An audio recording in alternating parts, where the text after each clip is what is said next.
Se estas palavras chegaram até você, significa que já parti deste mundo.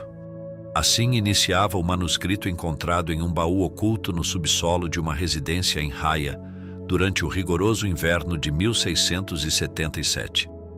O cofre, cuidadosamente escondido atrás de uma parede falsa e protegido por camadas de tecido impermeável, pertencera a Baruch Spinoza, falecido dias antes aos 44 anos, supostamente vítima de tuberculose agravada pela inalação constante de pó de vidro de seu trabalho como polidor de lentes. Porém, aqueles que conheceram intimamente o filósofo sabiam que sua morte não decorreu meramente de enfermidade física. Ele sucumbiu ao peso de uma revelação, uma verdade tão devastadora que consumiu sua essência, até restar apenas a determinação inabalável de documentar suas descobertas sobre a verdadeira origem e natureza da humanidade. O manuscrito prosseguia com palavras que faziam o leitor sentir o peso de cada descoberta. Durante 2 décadas examinei as escrituras sagradas não como devoto em busca de conforto espiritual, mas como anatomista que disseca meticulosamente um cadáver em busca da causa da morte. Estudei textos em hebraico, aramaico, grego e latim. Comparei manuscritos de diferentes épocas e regiões. O que descobri nas entranhas destes textos venerados por bilhões revelou-me por que Sócrates foi compelido a ingerir cicuta, por que Giordano Bruno foi queimado vivo, por que tantos buscadores da verdade encontraram morte prematura. Certas verdades são tão corrosivas para a ordem estabelecida que se tornam veneno mortal para quem as profere. O número de cópias que Spinoza conseguiu ocultar antes de sua morte permanece um mistério histórico. Alguns historiadores especulam que ele produziu pelo menos 30 cópias, distribuídas secretamente entre amigos confiáveis e estudiosos simpáticos às suas ideias. Quantas alcançaram destinatários adequados? Impossível determinar com precisão. O que sabemos, através de correspondências privadas descobertas séculos depois, é que fragmentos desta descoberta circularam clandestinamente por gerações, influenciando secretamente alguns dos maiores pensadores do Iluminismo. 3 séculos depois, pedaços desta revelação ainda reverberam nos recantos mais obscuros da filosofia, ciência e teologia, como ecos de uma explosão cuja onda de choque ainda não cessou completamente. Spinoza não apenas desvelou as falsidades propagadas pela religião sobre nossas origens, revelou algo infinitamente mais perturbador. A religião fabricou deliberadamente nossa origem para ocultar nossa verdadeira natureza. E nossa autêntica essência é tão extraordinária, tão poderosa em suas implicações práticas, tão absolutamente revolucionária, que se a humanidade despertasse coletivamente para esta realidade, nenhuma instituição religiosa, nenhuma estrutura governamental, nenhum sistema de poder baseado em fazer as pessoas se sentirem pequenas e dependentes sobreviveria 24 horas.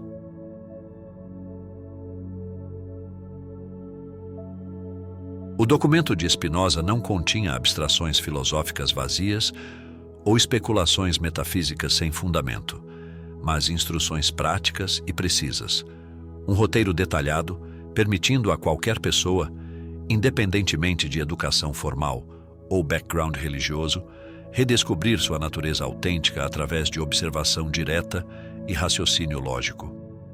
Era um manual de emancipação psicológica e espiritual, capaz de transformar mendigos em soberanos de suas próprias vidas e soberanos em nada mais que seres humanos comuns.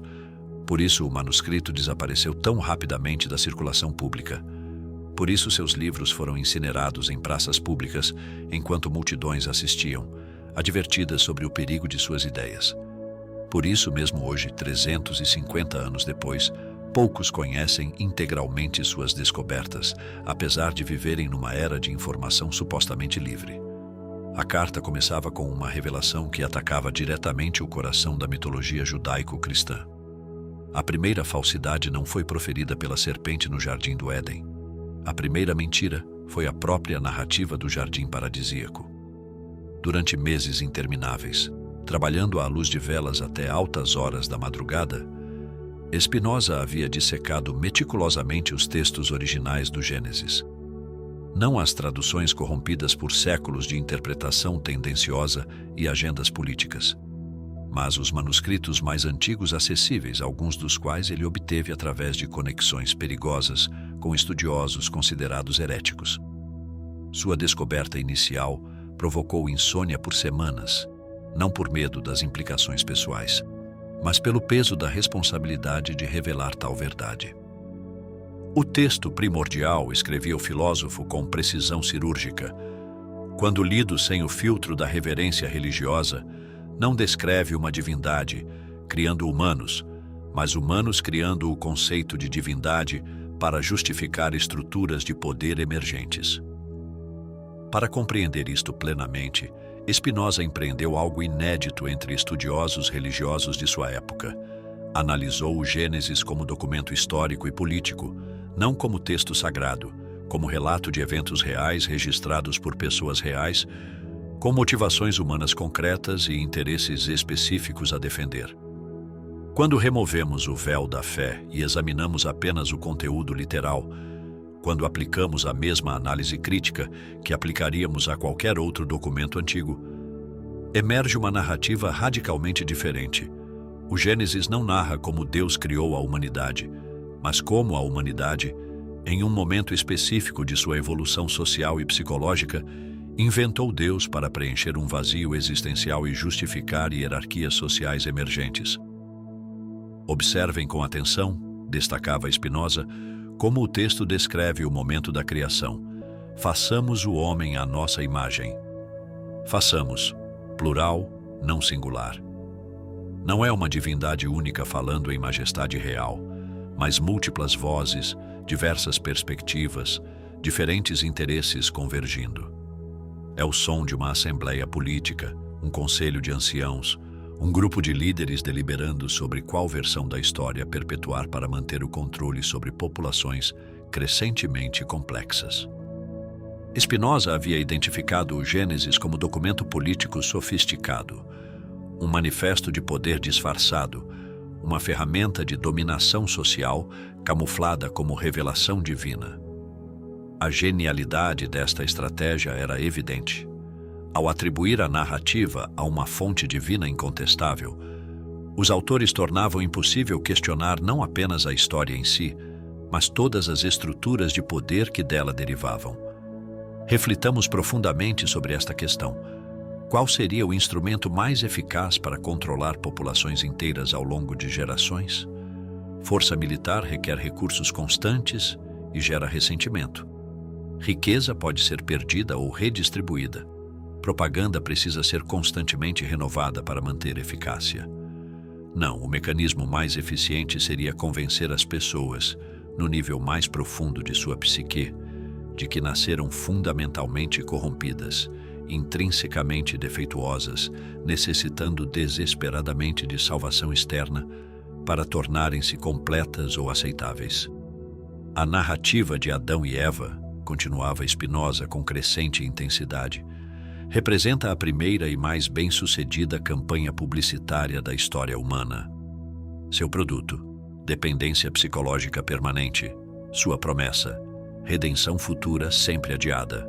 Seu preço, liberdade presente e futura, paga em prestações diárias de obediência e autonegação. Mas o filósofo foi muito além da mera identificação da mentira. Descobriu a verdade revolucionária que ela foi projetada para ocultar. O pecado original não é algo que carregamos como fardo herdado, mas algo que nos fizeram esquecer. Nossa natureza divina inerente. Não nascemos decaídos necessitando elevação.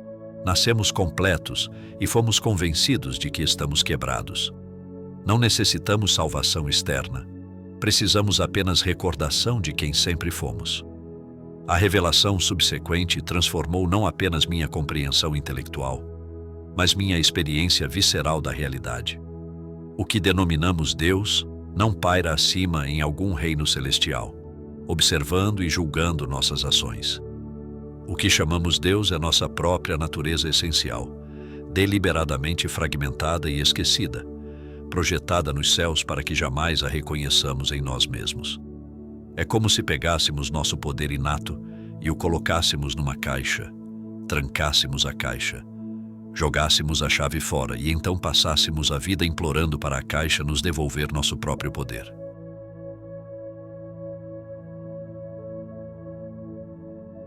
Spinoza havia descoberto, através de análise meticulosa de textos religiosos de múltiplas tradições, que toda a estrutura religiosa ocidental se fundamentava numa premissa demonstravelmente falsa: a existência de separação fundamental entre humano e divino.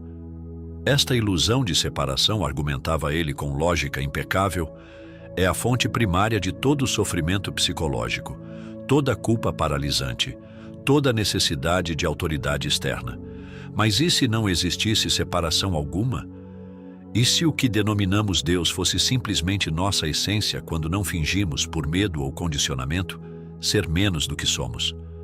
Convenceram-nos sistematicamente, escrevia o filósofo, através de séculos de doutrinação começando na infância mais tenra, de que somos órfãos cósmicos, fragmentos insignificantes, perdidos num universo vasto e hostil, totalmente dependentes da misericórdia caprichosa de um Pai Celestial que pode ou não responder nossas súplicas. Porém, a verdade que descobri através de investigação rigorosa é que somos o próprio universo, tornando-se consciente de si mesmo através de bilhões de pontos de percepção únicos. Não existem órfãos cósmicos, existem apenas filhos que foram hipnotizados para esquecer quem é o Pai, e que o Pai não está separado deles, mas é a própria essência de seu ser. A religião sistematicamente explorou nosso terror existencial primordial da mortalidade, transformando-o em ferramenta de controle. O primeiro humano que inventou um Deus, observava Spinoza com insight penetrante, não estava inspirado pela beleza transcendente do mundo, ou por experiências místicas genuínas. Estava absolutamente aterrorizado pela descoberta de sua própria finitude. Imaginem-se como um dos primeiros seres humanos desenvolvendo consciência reflexiva, completa, súbita e dolorosamente consciente de que morrerão, que todos que amam inevitavelmente perecerão, que nada do que construírem, nenhuma conquista, nenhum legado, impedirá a destruição total e final. Como lidariam com esse terror existencial absolutamente esmagador? Naturalmente, inventariam uma história reconfortante, onde a morte não é final, onde existe algo maior, mais permanente, capaz de salvá-los da aniquilação total. Deus, descobriu Spinoza através de análise histórica e psicológica, não foi criado pelo amor, gratidão ou admiração. Foi criado pelo pânico existencial. E uma vez criado, foi rapidamente monopolizado por aqueles que perceberam seu potencial como ferramenta de controle social. A exploração sistemática deste terror fundamental tornou-se a base de todo o poder religioso. Observe, escrevia Spinoza, como todas as religiões vendem essencialmente a mesma mercadoria: imunidade contra a morte. E todas cobram exatamente o mesmo preço: obediência total durante a vida. É um negócio genial. Prometer algo que só pode ser verificado após a morte em troca de controle completo durante a vida.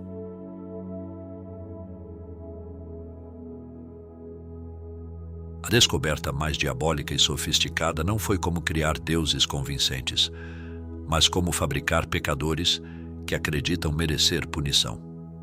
Spinoza mapeou sistematicamente, como um epidemiologista rastreando a propagação de uma doença, a evolução da culpa através dos textos bíblicos e sua disseminação através das estruturas sociais. O resultado foi verdadeiramente aterrorizante em suas implicações. A culpa havia sido metodicamente, deliberadamente, cientificamente injetada na psique humana através de redefinições cuidadosamente orquestradas do comportamento natural. Atos perfeitamente naturais e saudáveis foram gradualmente redefinidos como pecaminosos. Sentimentos humanos normais transformaram-se em evidência de corrupção moral profunda.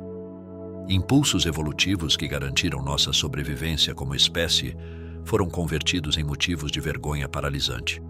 A sexualidade, em particular, passou de força criativa sagrada, celebrada em culturas antigas, para a fonte primária de pecado e vergonha, precisamente porque conecta humanos diretamente com o poder gerador da vida, sem necessidade de mediação religiosa ou aprovação institucional. Transformaram sistematicamente cada impulso natural humano em evidência de corrupção moral inata, escrevia Spinoza com indignação contida. Por quê? Porque humanos que confiam em seus próprios impulsos, que acreditam em sua bondade inata, que seguem sua sabedoria interior, não precisam de autoridades externas ditando cada aspecto de como viver. A religião, Spinoza percebeu com clareza cristalina, não existe para resolver problemas espirituais.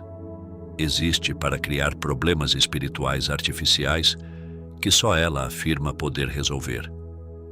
É como um médico que secretamente envenena seus pacientes para poder vendê-los o antídoto.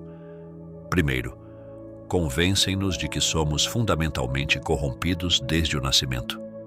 Depois oferecem a única solução possível para esta corrupção. Finalmente, garantem através de doutrinas complexas que a solução nunca funcione completamente, mantendo-nos em dependência permanente e perpétua. O perdão religioso, observava Spinoza, não é projetado para eliminar a culpa, mas para administrá-la como uma droga, mantendo-a em níveis que garantam dependência sem causar colapso total. É uma obra-prima de engenharia psicológica, desenvolvida ao longo de milênios.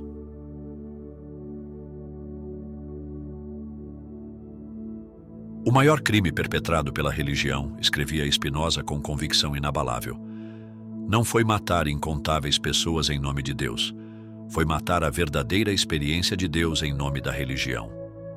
O Deus descrito nas Escrituras é uma impossibilidade lógica, uma contradição ambulante que não poderia existir.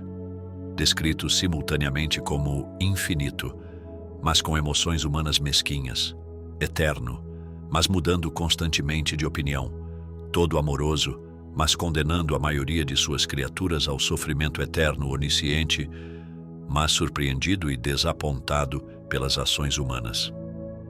Spinoza descobriu que o Deus religioso era meramente uma projeção amplificada e distorcida das piores características humanas: a raiva de tiranos, o ciúme de amantes possessivos, a vingança de déspotas, o narcisismo de líderes autoritários, a sede insaciável de poder dos conquistadores mais cruéis. Não é Deus feito homem para nossa salvação, é homem fazendo Deus a sua pior imagem para justificar dominação. Mas o filósofo foi muito além da desconstrução. Se o Deus das religiões é ficção, o que realmente existe? Após anos de contemplação profunda e investigação rigorosa, Spinoza chegou a uma conclusão que mudaria tudo. Deus não é um ser supremo separado observando a criação de um trono celestial distante. Deus é a própria criação em sua totalidade infinita. Não existe separação entre Criador e criado, entre sagrado e profano, entre divino e natural. Existe apenas uma única realidade infinita, manifestando-se através de infinitas formas, cada uma única, cada uma necessária, cada uma divina em sua essência. Esta não era filosofia abstrata ou misticismo vago, mas conclusão lógica inevitável. Você não está em Deus como um peixe está no oceano. Você é Deus manifestando-se temporariamente como você. Assim como uma onda é o próprio oceano manifestando-se temporariamente como onda. Cada pedra, cada árvore, cada animal, cada estrela é Deus expressando-se naquela forma específica e necessária. Esta não era panteísmo romântico ou poético, mas física espiritual rigorosa, baseada em lógica impecável. Se tudo é manifestação de uma substância infinita única, como Spinoza demonstrou através de argumentos geométricos irrefutáveis, então não podem existir hierarquias espirituais reais. Não podem existir pessoas intrinsecamente mais próximas de Deus. Não podem existir mediadores necessários entre você e sua natureza divina. A própria ideia de intermediários espirituais torna-se absurda. Seria como precisar de um intermediário entre a onda e o oceano do qual ela é feita.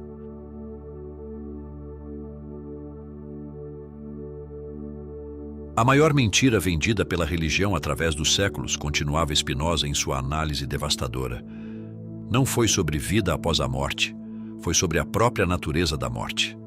A morte não representa falha catastrófica no sistema da vida. É característica absolutamente essencial do sistema.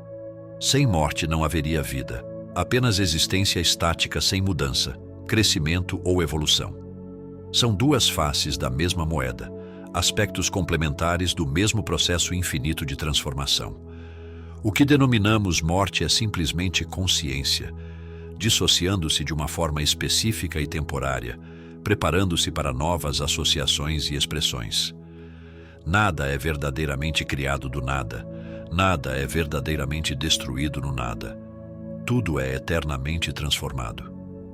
Esta não é filosofia reconfortante, mas física básica aplicada à consciência. A consciência, aquilo que você verdadeiramente é além de pensamentos transitórios, emoções passageiras e memórias mutáveis, não pode morrer porque nunca nasceu no sentido convencional. Você não é seu corpo físico, que é apenas veículo temporário que a consciência utiliza para experiências específicas nesta dimensão. Quando o veículo não serve mais seu propósito, quando se torna muito danificado ou desgastado para continuar funcionando, a consciência simplesmente o abandona, como um motorista deixando um carro quebrado. Spinoza descobriu algo ainda mais perturbador. A maioria das pessoas está literalmente viciada em sofrimento, e a religião age como o fornecedor mais eficiente dessa droga psicológica. O sofrimento oferece algo que a felicidade simples não oferece, uma sensação perversa de importância, propósito e identidade. Pessoas que não acreditam merecer felicidade encontram no sofrimento uma forma distorcida de significado. A religião sistematicamente explorou e amplificou esta tendência humana, ensinando através de incontáveis histórias e doutrinas que sofrimento é evidência de virtude espiritual, que dor é purificadora, que privação é santificante, que quanto mais você sofre nesta vida, maior será sua recompensa na próxima. Mas e se, perguntava Spinoza, o sofrimento não ensinar nada que não possa ser aprendido através da alegria? E se for apenas uma forma ineficiente e desnecessária de aprendizado, mantida porque serve aos interesses daqueles que se beneficiam de pessoas quebradas e dependentes?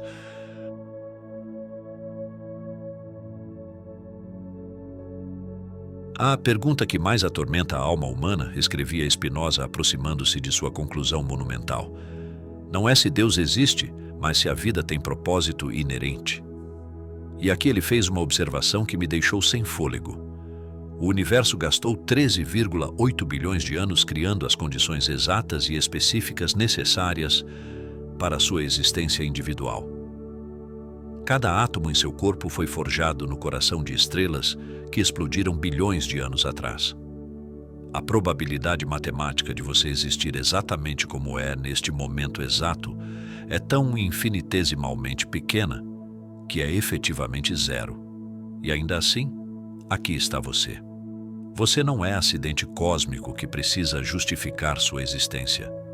Você é evento cósmico cuja existência é a justificativa. Sua existência não é problema precisando solução através da descoberta de propósito externo. Sua existência é o propósito se realizando. Cada respiração que você toma é o universo respirando. Cada pensamento que você pensa é o universo pensando. Cada emoção que você sente é o universo sentindo através de você.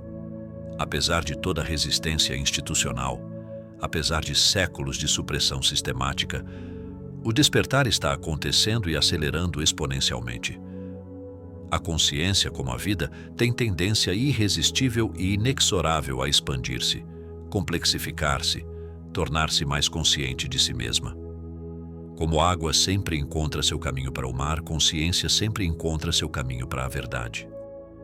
Cada geração é imensuravelmente mais desperta que a anterior. Chegará tempo, previa Spinoza com precisão profética, quando informação fluirá tão livremente, quando o conhecimento será tão acessível, quando conexões entre pessoas serão tão imediatas, que será impossível manter populações inteiras ignorantes de sua própria divindade. As estruturas de poder baseadas em fazer pessoas sentirem-se pequenas e dependentes entrarão em colapso não através de revolução violenta, mas através de irrelevância súbita.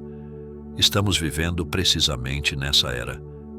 A internet criou uma rede neural global sem precedentes. A física quântica confirma a interconexão fundamental de toda a realidade. A neurociência demonstra que o self separado é construção cerebral, não realidade fundamental.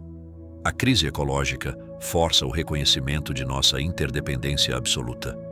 Todas as tendências convergem para a mesma conclusão que Spinoza alcançou através de pura lógica há 350 anos. Quando milhões simultaneamente despertarem para o fato de que não precisam salvadores externos, quando perceberem visceralmente que são autoridades espirituais soberanas em suas próprias vidas, quando compreenderem em seus ossos que são manifestações diretas da força que criou galáxias e faz estrelas nascerem, nenhum sistema baseado em dependência e submissão sobreviverá ao impacto. Não será necessária violência ou revolução tradicional, as velhas estruturas simplesmente se tornarão obsoletas, como carruagens após a invenção do automóvel. Tendo chegado a este ponto, concluía Spinoza com urgência palpável, você não é mais a mesma pessoa que começou a ler. Consciência que encontra a verdade profunda é consciência irreversivelmente transformada. Você agora carrega a responsabilidade sagrada de decidir. Viverá como escravo voluntário de ilusões criadas por outros para seu benefício, ou como expressão livre e soberana da força criativa universal que você verdadeiramente é. A escolha sempre foi sua, mesmo quando você não sabia que tinha escolha. A única diferença é que agora você sabe. E este conhecimento, uma vez adquirido, não pode ser devolvido. Você está condenado à liberdade, amaldiçoado com a consciência de sua própria divindade, abençoado com a responsabilidade de viver de acordo com sua verdadeira natureza. E assim termina a carta explosiva que Baruch Spinoza deixou para a humanidade, revelando não segredos esotéricos complexos acessíveis apenas a iniciados, mas verdades simples e autoevidentes que foram deliberadamente escondidas à vista de todos. A pergunta que ecoa, através dos séculos até este momento presente é: o que você fará com esta recordação de quem sempre foi? Como viverá cada dia sabendo que é a expressão única e necessária do infinito criativo? A resposta está em suas mãos, como sempre esteve. A diferença é que agora você sabe disso. Se você chegou até aqui, algo profundo mudou. Você não apenas assistiu um vídeo, você confrontou 350 anos de mentiras sobre sua verdadeira natureza. As revelações de Spinoza que compartilhei hoje podem literalmente libertar você do medo da morte e da prisão psicológica que chamamos normalidade. Gratidão profunda por sua coragem em explorar estas verdades comigo. Se este conteúdo ressoou, inscreva-se agora e ative o sino. Os próximos vídeos aprofundarão ainda mais estas descobertas revolucionárias. Comente abaixo. Qual revelação mais impactou você? Como isso muda sua visão sobre religião e espiritualidade? Sua perspectiva enriquece nossa discussão coletiva. Compartilhe urgentemente este vídeo. Alguém que você conhece está sofrendo com medo da morte ou culpa religiosa. Este conhecimento pode ser a chave para sua libertação. Você pode literalmente salvar uma vida do sofrimento desnecessário. Lembre-se, você não é pecador buscando salvação. Você é a própria divindade redescobrindo sua natureza. Obrigado por assistir e até o próximo vídeo.